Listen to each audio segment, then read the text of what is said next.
नमस्कार मंडळी, स्वागत आहे आपलं सर्वांचं अगदी मनापासून परत एकदा आपल्या यूट्यूब चॅनलमध्ये आणि एका नवीन आणि अतिशय सुंदर कथेमध्ये. सरिताताई स्वभावाने अतिशय प्रेमळ व साध्या भोळ्या होत्या. सरिताताईंना एक निलेश नावाचा मुलगा आणि अनिता नावाची मुलगी होती. मुलीचे लग्न झाले होते. ती तिच्या सासरी अगदी थाटामाटात संसार करत होती आणि ती तिच्या सासरी संसारामध्ये सुखी सुद्धा होती. निलेशला त्यांनी खूप कष्टाने प्रेमाने लहानाचे मोठे केले होते. त्याला चांगले शिक्षण दिले आणि त्याला नोकरी लागल्यानंतर त्यांनी निलेशच्या लग्नाचा विचार केला.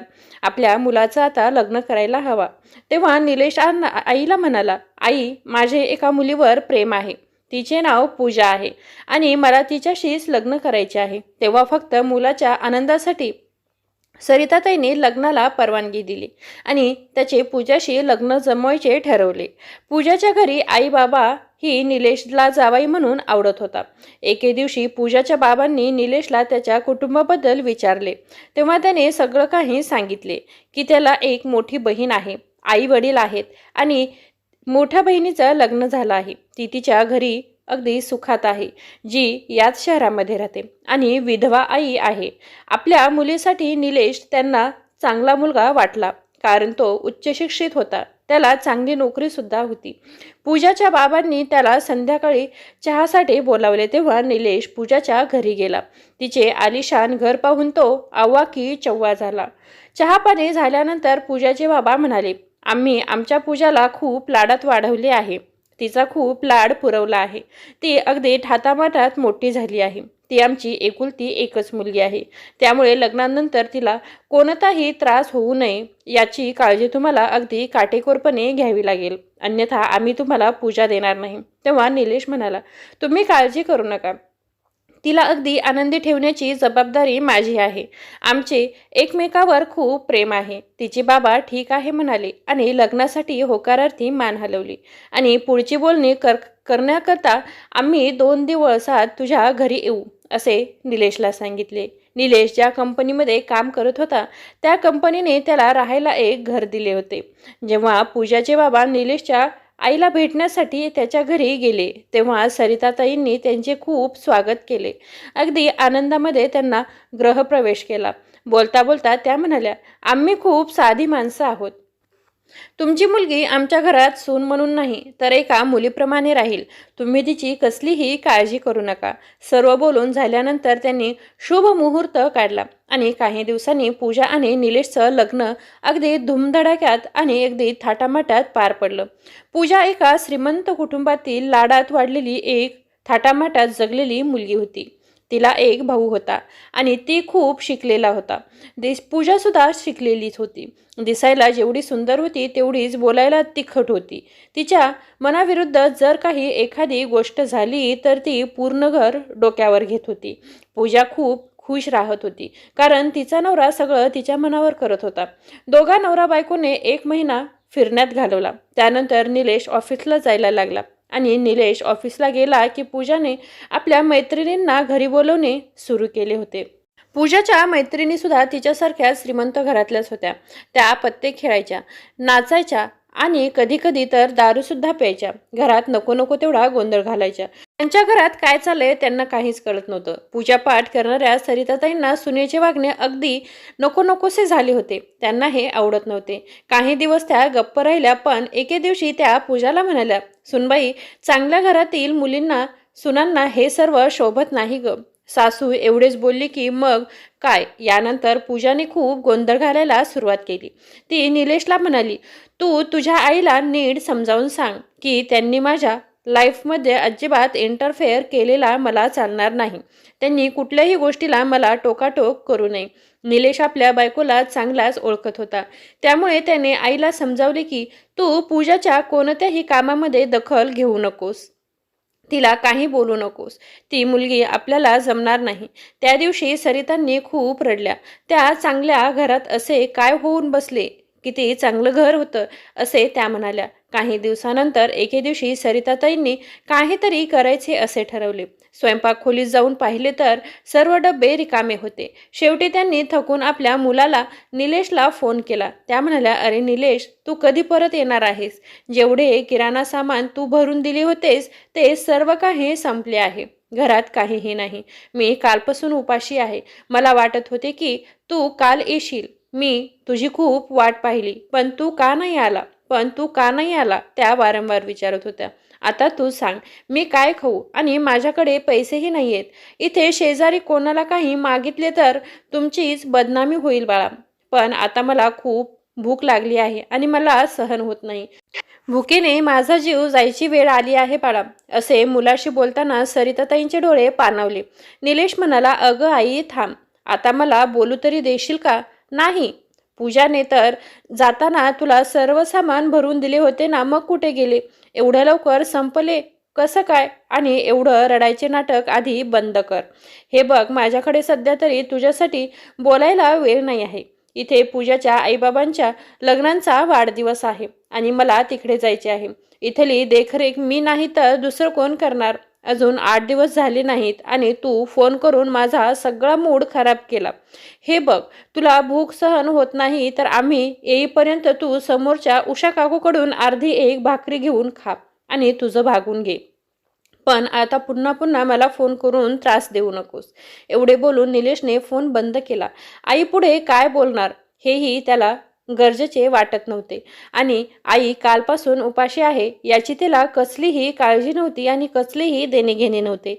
सरिताताई मनात म्हणाल्या, याच मुलाला जेव्हा लहानपणी भूक लागायची तेव्हा तर घरात किराणा सामान नसेल तर मी काय काय करायचे? 4 घरची धुणी भांडी करून त्याचे पोट भरले, त्याला सांभाळलं, त्याला कधीच उपाशी ठेवले नाही.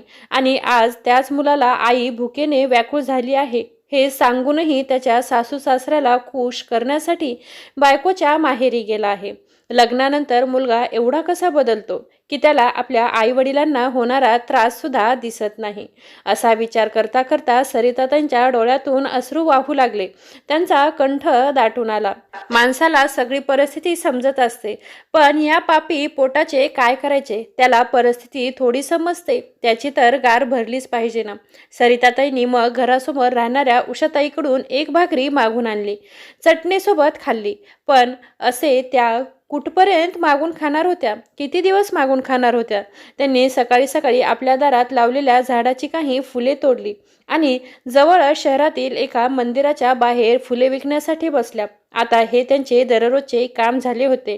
अंगणातील फुले तोडायचे आणि फुले विकून मिळतील त्या पैशातून दुसरे काही नाही. पण त्यांना ज्या पैशातून 2 पैसे मिळत होते त्या पैशातून 2 वेळच्या खाण्याचा खर्च भागवून घ्यायचा आणि आपला उदरनिर्वाह भागवायचा. त्या पैशातून 2 वेळच्या जेवणाचा खर्च निघत होता. पण तिथे कोणी ना कोणी त्यांच्या ओळखीचे असायचे. त्यांचा मुलाचा अपमान होऊ नये म्हणून त्या आपला चेहरा पदराने झाकून घेत होत्या. मंदिरात दर्शन घेणाऱ्या लोकांच्या गर्दीत असाही एक माणूस होता जो रोज त्यांच्यावर दया करून कधी ना कधी त्यांना जेवण घेऊन तरी येतच होता. तर कधी 100 रुपये देऊन जायचा आणि कधी विचारपूस करायचा. पण जेव्हाही तो सरिताताईकडे पैसे देण्यासाठी जायचा त्यांचा चेहरा वरून अजून जास्त पदराने झाकलेला असायचा. एके दिवशी जोरात वारा सुटला होता तेव्हा मंदिरात कोणीही दर्शन घेण्यासाठी आले नव्हते. सरिताताई या भुकेने व्याकुळ झाल्या होत्या आणि त्या मंदिराच्या बाहेर फुलं विकण्यासाठी बसल्या होत्या. कोणी ना कोणी येईल आणि काहीतरी खायला मिळेल या आशेने त्या येणाऱ्या जाणाऱ्यांची वाट पाहत होत्या. तेव्हा तो माणूस आला आणि मंदिरात दर्शन घेण्यासाठी जाऊ लागला. वारा असल्यामुळे सरिताताईंच्या डोक्यावरचा पदर खाली पडला. तेव्हा त्या माणसाची नजर सरिताताईवर पडली आणि त्यांना पाहून त्यांच्या पायाखालची जमीनच सरकली. ते आश्चर्याने एकमेकाकडे पाहू लागले. त्याला खूप मोठा धक्का बसला होता.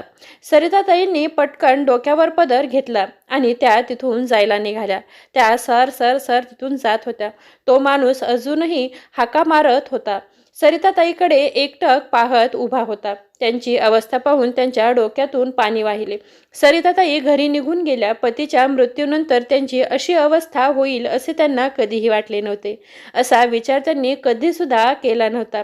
असेच दिवस सरत होते. दिवसामागे दिवस जात होते. थोड्याच दिवसात निलेश एका मुलाचा बाबा बनला.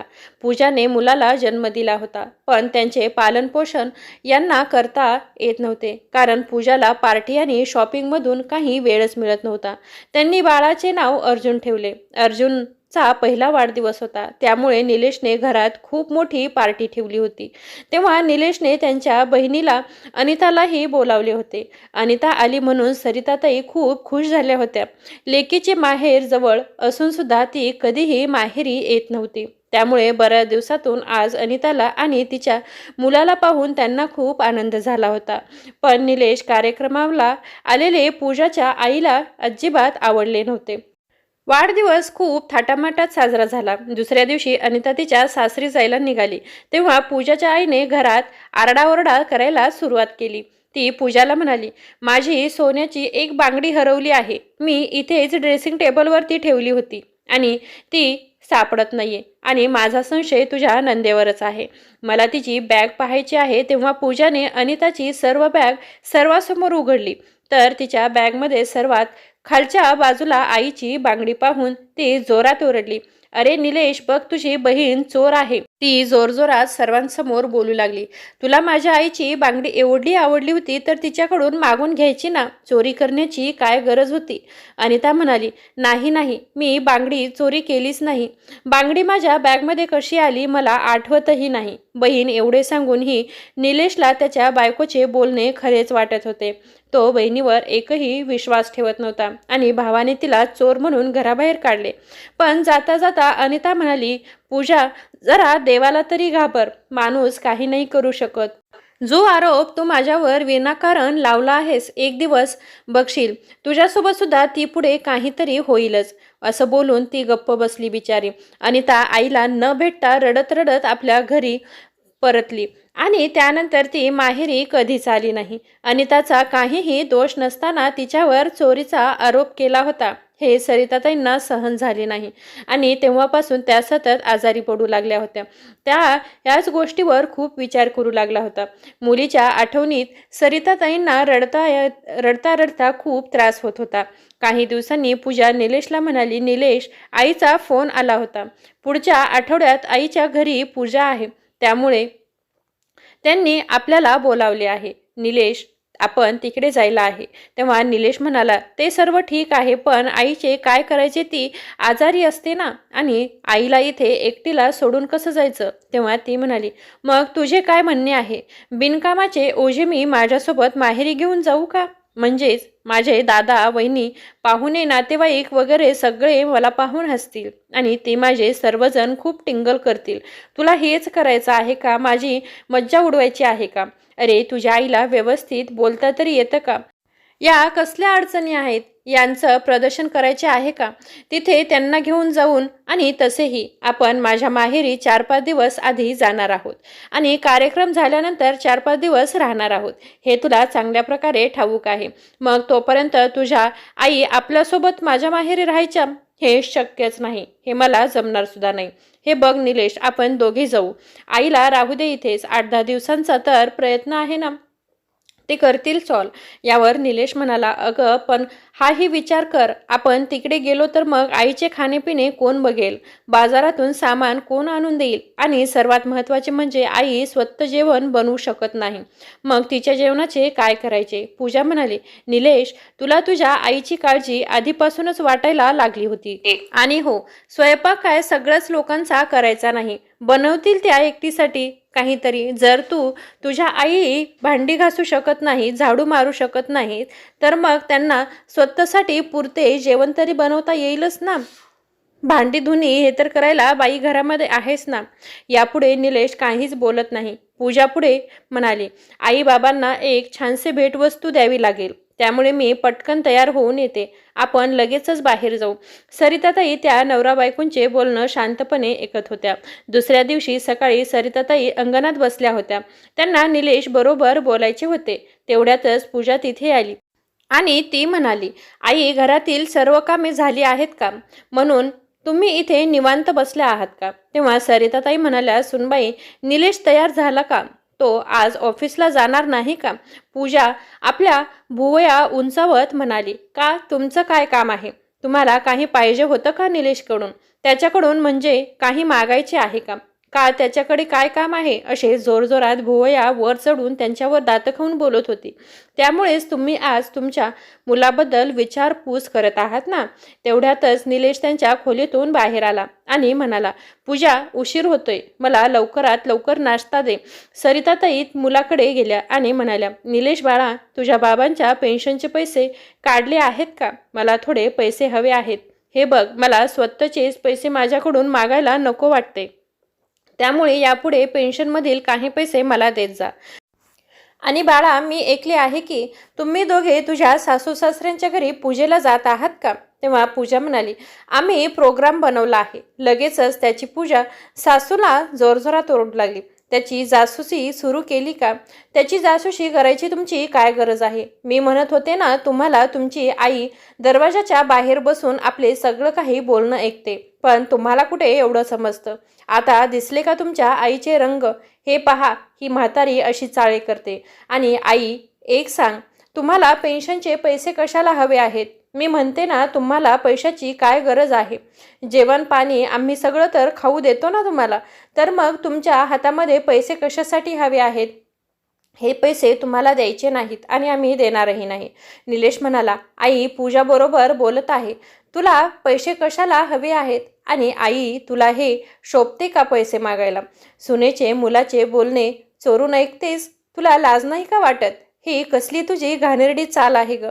मला तुझ्याकडून अशी अपेक्षा नव्हती. सरिताताई म्हणाल्या, अरे मी चोरून ऐकले नाही, चोरू ऐकले नाही. तुम्ही दोघे मोठमोठ्याने बोलत होतात ना, ते बोलणे माझ्या कानावर पडले. निलेश म्हणाला, आई, तू बाबांच्या पेन्शनबद्दल बोलतेस तर पैसे मी पूजाच्या हातामध्ये देतो.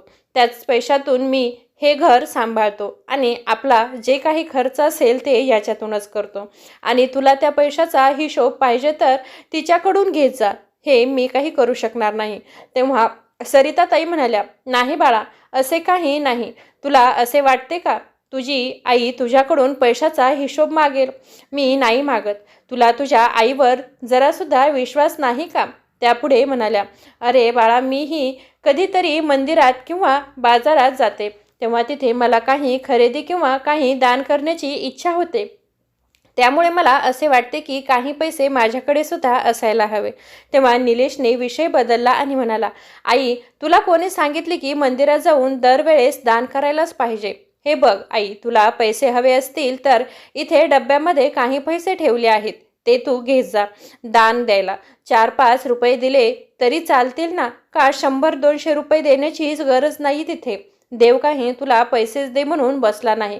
त्यामुळे तू या डब्यातील पैसे घेत जा आणि तुझा खर्च करत जा. तेव्हा सरिताताई म्हणाल्या, ठीक आहे, मी पैशाचा विषय सोडून देते. पण बेटा, तुम्ही गेल्यानंतर मी एकटी 10 दिवस कसे राहू? त्यापुढे बोलणारच तेवढ्यात पूजा रागाने किचनमधून बाहेर आली आणि म्हणाली, तुम्हाला असे वाटते का आम्ही आयुष्यभर तुमची सेवा करतच तुमच्या आजूबाजूला कुत्र्यासारखे भटकावे? कितीतरी दिवसातून आम्ही 10 दिवसासाठी माहेरी चाललोय तर झाले तुमचे असे नाटकं सुरू. 10 दिवस मी एकटी राहू शकत नाही का? आणि कोण तुम्हाला चोरू उचलून नेणार आहेत? हे बघा, आम्ही परवा निघणार आहोत. त्याआधी पूर्ण घराची साफसफाई करा. निलेश नाश्ता करून निघून गेला. सरिताताई मुलांच्या उत्तराची वाट पाहत होत्या. 2 दिवसानंतर पूजाने त्यांच्याकडून पूर्ण घराचे काम करून घेतले. पूर्ण घर स्वच्छ केले आणि स्वयंपाकघरात ठेवलेले तूप, लोणी, बिस्किटे आणि इतर खाण्यापिण्याच्या महागड्या वस्तू तिने आपल्या कपाटामध्ये नेऊन ठेवल्या आणि त्या लपवल्या. कारण की त्या गेल्यानंतर सरिताताई काहीही महागड्या वस्तू खाऊ नये. 2 दिवसानंतर सर्वजण निघाले तेव्हा जाताना पूजा म्हणाली, आई, हे 2000 रुपये तुम्ही तुमच्याजवळ ठेवा. सरिताताईंना भरून आले. त्यांना वाटले की सुनेला त्यांची खूप काळजी आहे. तेव्हा त्या म्हणाल्या, अगं सुनबाई, मला पैशाची काय गरज आहे?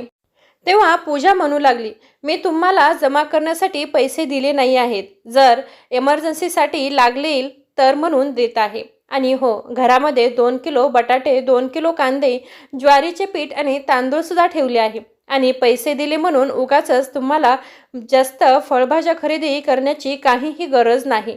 घरात तुमची औषधंसुद्धा आहेत. त्यामुळे मला असे वाटत नाही की हे 2000 रुपये तुम्हाला लागतीलच. पण मी तुम्हाला एमर्जन्सीमध्ये म्हणून ठेवलेली आहेत, ही गोष्ट लक्षात ठेवा. आता आम्ही निघतो असे बोलून ते निघून गेले. आणि आज जेव्हा घरातील सर्व किराणा सामान संपले होते तेव्हा सुनेने जी 2,000 रुपये नीट दिले होते तेही फाटलेले होते. त्यामुळे त्यांच्याकडे खर्च करण्यासाठी पैसे नव्हते. त्यामुळे नाईलाजाने सरिताताईंनी पोट भरण्यासाठी फुले विकण्याचे काम परत एकदा सुरू केले. मंदिरातून सरिताताई घरी पोहोचल्या तेवढ्यातच फोनची घंटी वाजली. त्यांनी फोन घेतला तर त्यांच्या मुलीचा अनिताचा त्यांना फोन आला होता. त्या खूप आनंदी झाल्या होत्या. ती म्हणाली, हॅलो आई, कशी आहेस? तू बरी आहेस का? आणि तू काय करत आहेस? मुलीचा आवाज ऐकून सरिताताईंचा कंठ दाटून दाटून आला होता. त्या म्हणाल्या, अनु, तुझा भाऊ त्यांच्या बायको मुलांसोबत त्याच्या माहेरी गेला आहे ग, आणि मी इथे एकटीच आहे. अनिता म्हणाली, आई, तू एकटी तिकडे आहेस आणि कशी राहत आहेस? तुझं सर्व काही बरं आहे का? अगं, तुझे हात किती थरथरतात. मग तू जेवण कसे बनवतेस? सरिताताई म्हणाल्या, काय करू बाळा, नाविलाज आहे आणि हे माझ्या जन्मालाच पुरलेले आहे. तुझ्या वहिनीने सगळी मालकी माझी बंद केली आहे. आज ती या घराची मालकीन झाली आहे. त्यामुळे 2 वर्षापासून घरातील सर्व कामे मीच करते. तुझी वहिनी मात्र भाज्या बनवते आणि बाकीचं सर्व काम मी एकटीच करते, अगदी मोलकरणीसारखी. मग स्वतःसाठी जेवण बनवले तर त्यात एवढे काय मोठे आहे? फक्त स्वयंपाक तर बनवायचा आहे. तू काही काळजी करू नकोस असे बोलून त्यांनी फोन ठेवून दिला. दुसऱ्या दिवशी सकाळी 11 वाजता कोणीतरी दरवाजा वाजवला. सरिताताईंनी दरवाजा उघडला तर समोर अनिता दिसली. तिला पाहून त्यांचे डोळे अगदी भरून आले, कंठ दाटून आल्या. त्या खूप आनंदी झाल्या. त्या फक्त म्हणाल्या, अनिता, तू अचानक कशी काय आलीस? त्यांची 2 नातवंड आजीला बिलगली. सरिताताईंना खूप आनंद झाला. त्या म्हणाल्या, बाळांनो, किती दिवस झाले तुम्हाला पाहिले नव्हते. खूप दिवसांनी पाहिले बरं का. आणि त्या म्हणाल्या, मला सांग, तुला आज तुझ्या आईची आठवण कशी काय आली आणि तू इकडे कशी काय आलीस? तेव्हा अनिता म्हणाली, आई, तुला ठाऊक आहे ना 2 वर्षापूर्वी काय झाले होते? वहिनीने माझ्यावर चोरीचा आरोप लावला होता ना, त्यामुळेच मी इथे येणे बंद केले होते ग. पण आज तू एकटी आहेस ना असे समजले, मग मी तुला एकटीला कशी सोडू शकते? आणि आई, मी तुझ्यासाठी एवढी परकी झाली का ग? तू असं आज माझ्यासोबत बोलत आहेस. त्यांचा जावाई म्हणाला, आई, त्या दिवशी मंदिरात आलो होतो तेव्हाच मी तुम्हाला पाहिले होते आणि मला हा धक्का बसला. तुमच्यावर अशी वेळ आली आहे, तुम्ही हे काय करत आहात? तरी तुम्हाला तुमच्या मुलीला जावायला फोन करून सांगावेचे अशी कधी गरज भासली नाही का? तुम्ही आम्हाला अजूनही आपलेसे मानले नाही का? सरिताताईंचे डोळे पाण्याने भरले होते आणि म्हणाल्या, माझ्या मुलीवर चोरीचा आरोप झाला होता. मग मी तिला कोणत्या तोंडाने फोन करून मदत मागणार होते? हे मला योग्य वाटत नव्हते. अनिता म्हणाली, आई, वहिनीने माझ्यावर चोरीचा आळ घेतला, तू नाहीस. ही पाप तिने केली आहेस, तू नाहीस. आणि तिला हे एक ना एक दिवस भोगावेच लागेल. मग तर तू मला फोन करून बोलू शकली असतीस ना. आईच्या डोळ्यातील पाणी पाहत अनिता म्हणाली, बरं आई, ते जाऊ दे. मला खूप भूक लागली आहे. सांग बरं, तू आज माझ्यासाठी काय खाऊ बनवणार आहेस? सरिताताई म्हणाल्या, थांब बाळा, मी काहीतरी घेऊन येते. पण खरे तर घरात काहीही नव्हते. त्या किचनमध्ये तर गेल्या होत्या, पण घरामध्ये शोधत होत्या. त्या किचनमध्ये गेल्या आणि उगाचच डब्बे शोधू लागल्या. त्यांना काहीही मिळाले नाही, कारण पूजाने आधीच सर्व वस्तू कपाटामध्ये ठेवून गेल्या होत्या. त्याला कुलूपसुद्धा लावलं होतं. त्यामुळे अनिताताईंचा नाविलाज होता. अनिता किचनमध्ये गेली आणि म्हणाली, आई, सांग काय करायचे आहे, मी तुला मदत करते. सरिताताईंनी नाराज स्वरात म्हणाल्या, बाळा, घरात काहीच नाही ग, आणि काही आणायला माझ्याकडे पैसेही नाहीत. अनिताला खूप वाईट वाटले. ती म्हणाली, म्हणजे आई, तू उपाशी आहेस? आई म्हणाली, माझ्या स्वतःच्या पेन्शनचे पैसे असताना सुद्धा मुलाने आणि सुनेने मला भिकारी बनवले आहे ग. असे बोलताना त्या रडायला लागल्या. अनिताने आईच्या डोळ्यातील अश्रू पुसले आणि म्हणाली, आई, पूर्वी तर तू अशी नव्हतीस ना. अगं, तू त्यांना घराबाहेर काढू शकली असतीस ना. तेव्हा अनिताचा नवरा समीर म्हणाला, हे बघा आई, मी 5 मिनिटामध्ये जेवण ऑर्डर करतो. त्याने पटकन ऑनलाईन जेवण ऑर्डर केले. काही वेळातच जेवण घरी आले आणि त्याने सर्वांना जेवण वाढले. सरिताताई अशा खात होत्या की जसे की त्या काही वर्षापासून त्या जेवलेल्याच नाहीत. अनिता आईची झालेली अवस्था पाहून खूप रडत होती. तिचं मन खूप अस्वस्थ होत होतं. जेवण झाल्यानंतर घरासमोर राहणाऱ्या उषाताई आल्या आणि त्या म्हणाल्या, सरिताताई, अनिता आली आहे का? मी तिला पाहिल्यासारखं वाटलं. तेव्हा सरिताताई हसत म्हणाल्या, हो हो उषा, तिच्यासमोर माझी नातवंडे आणि जावाई बापूही आले आहेत. खरे तर आज मला हे घर भरल्यासारखे वाटत आहे. तेवढ्यातच अनिता उषाताईंसाठी चहा घेऊन आली. तेव्हा उषाताई म्हणाली, अगं सरिता, आईचे दुःख फक्त मुलगी समजू शकते बघ. तुझ्या सुनेने मी घरी आल्यावर एकदाही मला पाणी सुद्धा विचारले नाही आणि आज तुझ्या मुलीने माझ्यासाठी चहा बनवला आहे. उषाताई अनिताला म्हणाल्या, अनिता, तुझ्या आईला फक्त तर न्याय मिळवून दे किंवा इथून तिला कायमचे घेऊन जा. खूप वाईट अवस्था असते ग त्यांची. मला सुद्धा पाहवत नाही आणि तुझा भाऊ काहीही बोलत नाही तुझ्या वहिनीला. उषाताई अनिताला म्हणाल्या, हे बघा अनिता, मी माझ्या पेन्शनचे पैसे स्वतःकडे ठेवते. त्यामुळे माझी सून आणि मुलगा रागाने घर सोडून इथून निघून गेले आहेत. ते माझ्याजवळ राहत नाहीत. आता एवढ्या मोठ्या घरात मी एकटीच राहते, पण माझे आयुष्य स्वतःच्या मर्जीनं जगते. आता मला जर कधीही मरण आले तरी त्यांचे मला काहीही वाटणार नाही. सरिताताई एकटक उषाकडे बोलणे ऐकत पाहत होत्या. अनिता म्हणाली, तुम्ही बरोबर केले काकू. तुमच्या पेन्शनवर तुमचाच अधिकार असला पाहिजे ना, की तुमच्या मुलांचा. तुमचा मुलगा आणि सून तुम्हाला सोडून रागाने इथून निघून गेले. याचा अर्थ त्यांना तुम्ही नाही आवडत, तर तुमचे पैसे हवे होते. अनिता पुढे म्हणाली, आता माझ्या आईनेही असेच खंबीरपणे उभे राहायला हवे असे मला वाटते. तेवढ्यातच पूजाचा फोन आला. सरिताताईंनी फोन उचलला. ती म्हणाली, आई, मी येण्याआधी घराची सर्व काही साफसफाई करा. घरामध्ये कसलीही धूळ वगैरे नको, कारण मुलांना धुळीची ॲलर्जी आहे. मला सांगा, तुमच्या मागे कसला आवाज येत आहे? कसला तरी आवाज येत आहे घरामध्ये. तुम्ही घरी कोणाला बोलावले आहे का? तेव्हा सरिताताई घाबरल्या आणि त त प प करू लागल्या. त्यांना बोलता येत नव्हते. त्या बोलताना अडकू लागल्या आणि त त प प करत होत्या. हा स्पष्ट आवाज तिला समजत होता. ती म्हणाली, स्पष्ट स्पष्ट सांगा, तुम्ही कोणाला बोलावले आहे घरी?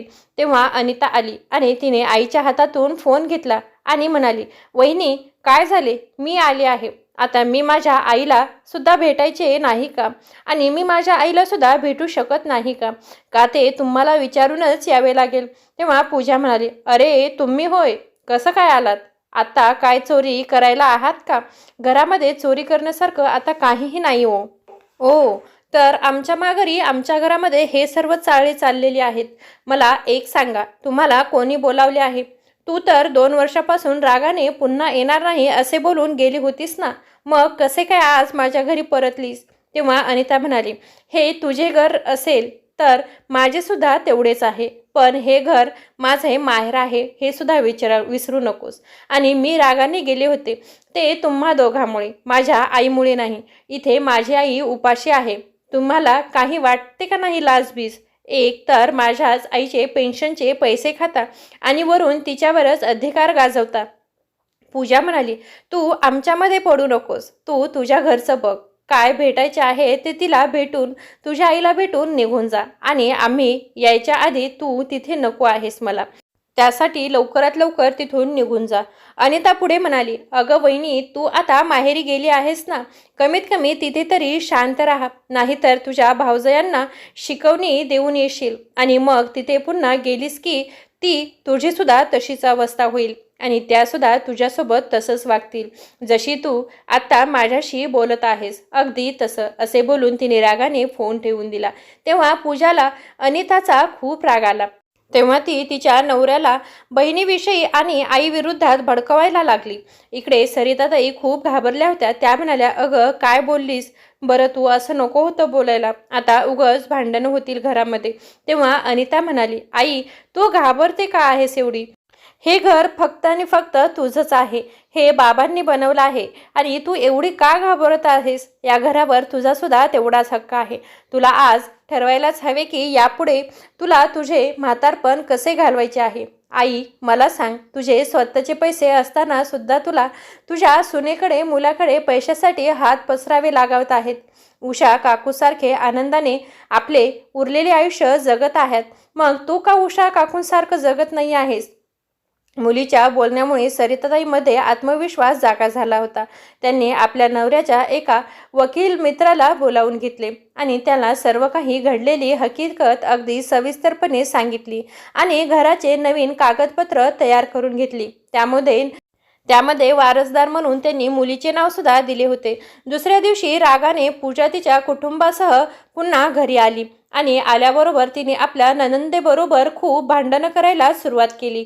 भाऊ हाताची घडी घालून उभाच होता. तो काहीच बोलत नव्हता. तो अगदी बायकोचा बैल होता. तेव्हा त्याला पाहून अनिता म्हणाली, मी विचार करत होती की ती तर परकी आहे, पण दादा तू आपल्या आईला होणारा त्रास सहन कसा करू शकतोस? तुला हे सगळं काही दिसत नाही का? बरोबर आहे, कसा समजशील तू? तू तर तुझ्या बायकोच्या ओंजळीने पाणी पितोस ना? तेव्हा पूजा म्हणाली, हे बघ, तुझ्यासाठी हे चांगले राहील की तू तुझे सामान आणि तुझ्या मुलांना घेऊन इथून आता पटकन घराबाहेर निघून जा. तेव्हा अनिता हसून म्हणाली, हे घर सुद्धा माझे आहे.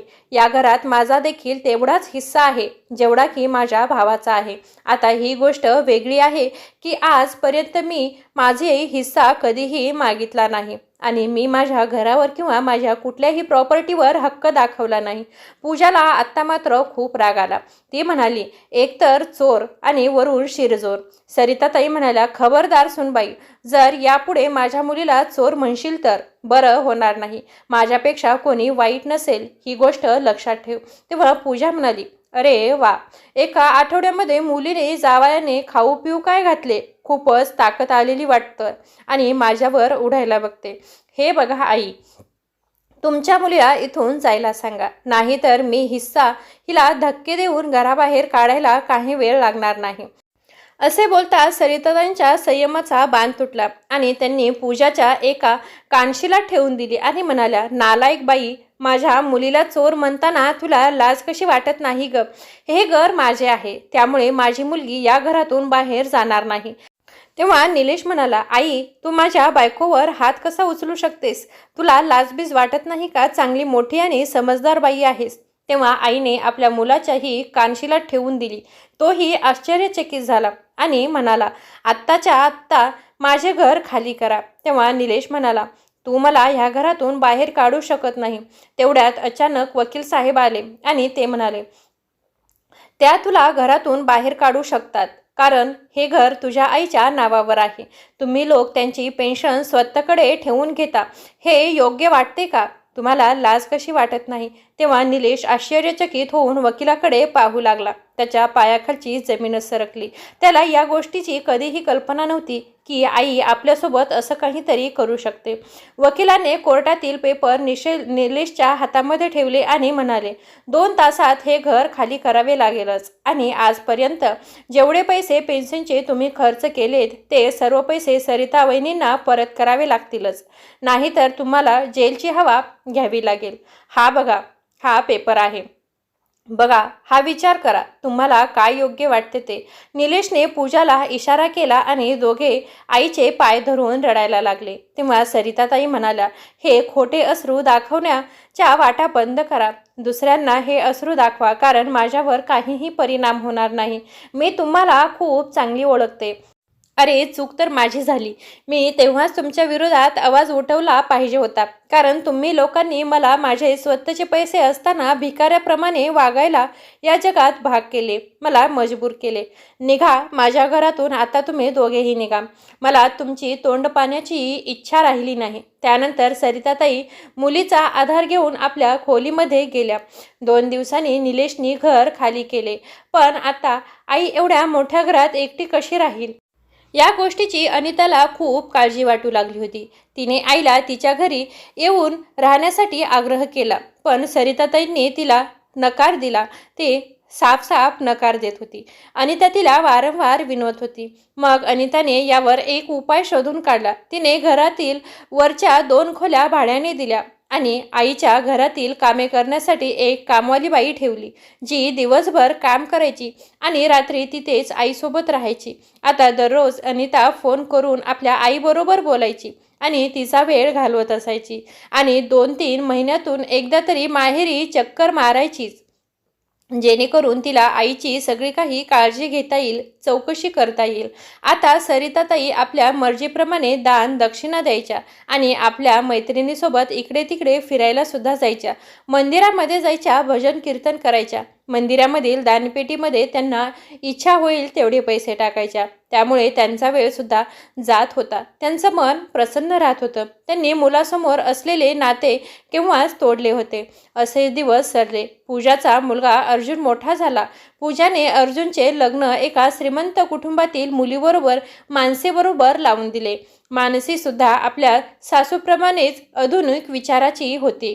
ती खूप मॉडर्न मुलगी होती. आता निलेशला आईची खूप आठवण येत होती. जेव्हा आईला त्याची गरज होती तेव्हा तो आईला जराही वेळ देत नव्हता, तिची चौकशी करत नव्हता. एके दिवशी त्याला आईचे निधन झाल्याची बातमी समजली. तो एकटाच आईच्या अंत्यसंस्कारासाठी गेला होता. तो खूप रडू लागला होता. त्याने आईला मुखाग्नी दिली. आई गेल्यानंतर निलेश सतत आजारी पडू लागला आणि काही महिन्यांनी एके दिवशी एका रात्री झोपेतच तोही जग सोडून निघून गेला. आणि तेव्हापासून पूजाचेही तसेच हाल सुरू झाले होते. सुनेने तिच्याकडून मालकीचा हक्क हिरावून घेतला होता. ज्याप्रमाणे पूजाने तिच्या सासूला त्रास दिला, आज तसाच त्रास तिची सून पूजाला सुद्धा देत होती. पूजाकडून चुकून एक तिचा मोठा शोकेस फुटला होता. तेव्हा तिची सून आली आणि रागाने म्हणाली, हे काय केलं आहे तुम्ही? जेव्हा पाहावे तेव्हा काही ना काही तर तोडत फोडतच असता आणि आमचं नुकसान करत असता. गुपचूप एका ठिकाणी बसून राहायला काय होते तुम्हाला? तेव्हा मानसीने फरशीवर पडलेल्या काचेच्या तुकड्याचा साफसफाई करायला सुरुवात केली. साफसफाई करण्यासाठी नोकराला सांगितले. अर्जुन सुद्धा त्याच वेळेस ऑफिसमधून घरी आला होता. पूजाने अर्जुनला सून रागावून बोलली असे सांगितले. तेव्हा तो आईला म्हणाला, आई, ती बरोबरच तर बोलत आहे. तू एका ठिकाणी शांत बसत जाना, उगाच कशाला उथलपथल करते? हे बघ, तू तुझ्या खोलीतून बाहेर येत जाऊ नकोस. तुला तिथे तुझ्या खोलीमध्ये जेवण दिले जाईल. मी तर तुला खोलीमध्ये जेवण दिले जाईल असे सांगतो, पण तू तर त्या बिचाऱ्या आजीला खोलीमध्ये सुद्धा बंद करून ठेवली होतीस ना, आणि जेवण सुद्धा देत नव्हतीस ना. माझी आजी भुकेने किती व्याकुळ होत होती. मुलाचे बोलणे ऐकून पूजाने खाली मान घातली. आज मानसीचा वाढदिवस होता. तिच्या माहेरी वरून तिची आई, भाऊ आले होते. घरामध्ये पार्टी चालू होती. सर्व लोक पार्टीमध्ये मग्न होते. मानसी बरोबर बोलत आहे, तू एका ठिकाणी शांत बसत जा. हे बघू, तू तुझ्या खोलीत. पूजाला खोलीतून बाहेर येऊ नकोस अशी सक्त मनाई केली गेली होती. पण तुला काही भूक लागली तर मला आवाज दे. पण तिला भूक लागली म्हणून ती बाहेर आली होती. तेव्हा मानसीला खूप राग आला. मानसीला सासूची लाज वाटत होती. वाढदिवस झाला आणि दुसऱ्या दिवशी मानसीची आई जायला निघाली. तेव्हा तिने अचानक ओरडायला सुरुवात केली की माझ्या आईचा हार हरवला आहे आणि सरळ अर्जुनच्या आईवर आरोप केला गेला. काल त्या बराच वेळ माझ्या गळ्यातल्या नेकलेसकडे पाहत होत्या आणि त्यांनीच तो हार चोरला आहे. तेव्हा अर्जुन आणि मानसीने पूजाच्या खोलीची झडती घेतली आणि ते नेकलेस पूजाच्या कपाटात सापडला. अर्जुन म्हणाला, आई, तू चोरी करतेस? मानसी म्हणाली, माझ्या आईचा हार एवढा आवडला तर असे सांगायचे होतेस ना. चोरी करायची काय गरज होती? तसंही माझी आई खूप श्रीमंत आहे. दिला असता तिने तुम्हाला घालायला. पूजा घाबरली आणि तेव्हा पूजाला जाणवले की आपणही नंदेवर काही वर्षापूर्वी चोरीचा आरोप करून पाप केले होते. पूजाला चोरीचा आरोप सहन झाला नाही. तेव्हा ती म्हणायला लागली, हा हा, चोरी चोरी असं म्हणत ती जोरजोरात हसायला लागली आणि अचानक बेशुद्ध पडली. ते डॉक्टरांनी सांगितले की त्यांना खूप मोठा धक्का बसल्यामुळे त्या आपले मानसिकता संतुलन हरपून बसले आहेत. खरे तर मानसी आणि तिच्या आईने मुद्दाम पूजावर चोरीचा आळ घेतला होता. तिने चोरी केली नव्हतीच. आता पूजा वेडी झाली आहे असे समजताच अर्जुन आणि मानसीने तिला वेड्याच्या हॉस्पिटलमध्ये भरती केली आहे. मित्रांनो, हे म्हणतात ना, ते खरेच आहे. आपण जे इतरांसोबत वागतो, जे करतो आणि जसा विचार करतो ते आपल्याला कधी ना कधी व्याजामध्ये तर परत मिळतेच. तुमच्या कर्माचे फळ तुम्हाला इथेच भोगावे लागत आहे. कारण हे कलियुग आहे. इथे नर्क किंवा स्वर्ग काहीही नाही. हे जीवन रबरासारखे असते. जेवढे तुम्ही ताणाल तितकेच त्या वेगाने तुमच्याकडे परत येणार. त्यामुळे चांगले कर्म करा. पूजा हे काही अनितासोबत वागली हे सुद्धा भविष्यात तुमच्यासोबत किंवा तिच्यासोबतही घडू शकते. न्याय हा एक समान असतो आणि हे सगळ्यांनी विसरायला नको. आजची कथा कशी वाटली कमेंटद्वारे नक्की कळवा. जर आवडली असेल तर आपल्या चॅनलला लाईक, शेअर आणि सबस्क्राईब करायला विसरू नका.